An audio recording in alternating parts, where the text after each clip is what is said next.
Let's go right now to Capitol Hill and talk to the member of the Foreign Relations Committee, Republican Senator Rand Paul of Kentucky. Also, NBC News Capitol Hill correspondent Casey Hunt rejoins the conversation as well. Well, Senator, you know, in 1993, Hillary Clinton came under a lot of fire for keeping her health care task force secret. Republicans, the Wall Street Journal, conservative interest groups went crazy, saying something that accounted for 1/7 of the America's economy shouldn't be kept under lock and key.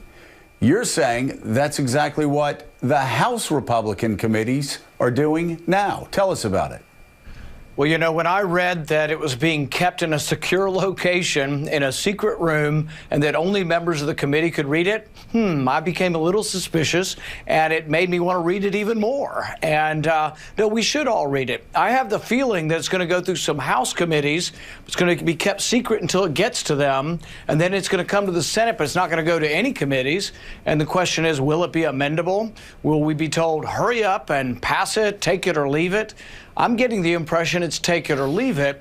And the problem I have is the bill that I'm hearing about through the media, since I haven't been allowed to see it, is it has several components of Obamacare. Keeps the Cadillac tax, but renames it.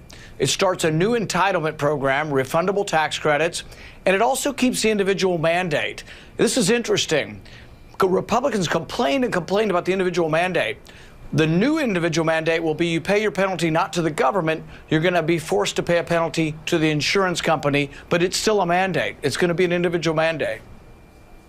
Yeah, well, you know, Senator, it makes perfect sense if you're trying to pass an unpopular bill to keep it hidden. And then, as you said, just shove it in front of the members' faces, give them 30 minutes to read it or a half a day to read it. It may make sense in terms of jamming a bill through Congress, but it's a terrible idea, obviously, when it comes to health care, when it comes to the safety and the security of these Republican members. And you and I, in separate chambers through the years, have seen this all the time. The bigger the bill, the more pork there is in it, the more things they want to hide, the closer they hold it, and then they give it to you and you have to do an up or down vote. And it puts members in a terrible position. But one of the interesting things is we did have consensus about a year ago on a clean repeal. So that's what I'm advocating. Let's just vote on clean repeal.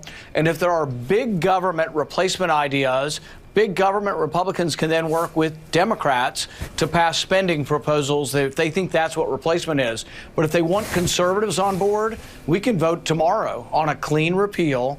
And then if they want to do some fancy new government programs and big taxes, Cadillac tax, taxing health insurance policies, they can work with Democrats to pass those, but it should be a separate proposal. If they want conservatives, they're going to have to do a clean repeal like we did about a year ago.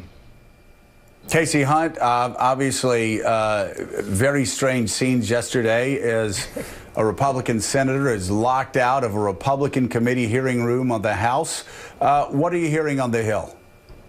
Yeah, it was quite the scene yesterday. I have to give a little credit where credit is due for that, Joe. There were even at one point dogs involved running up and down the stairs. Other House Democrats got in on the action.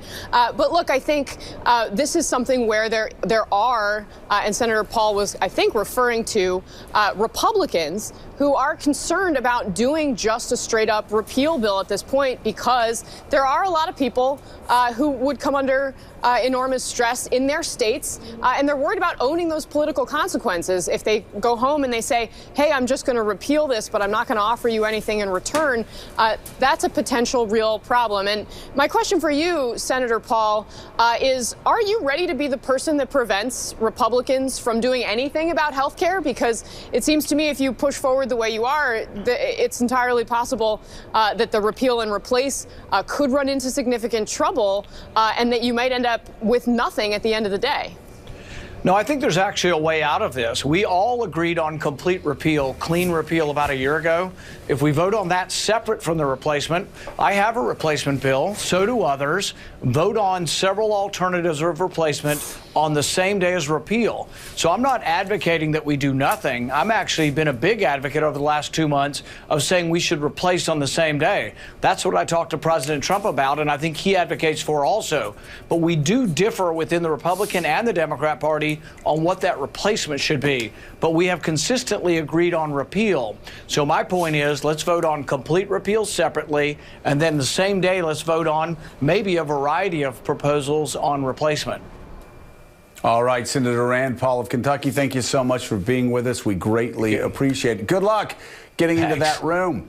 Let's talk about what we've learned today. We've only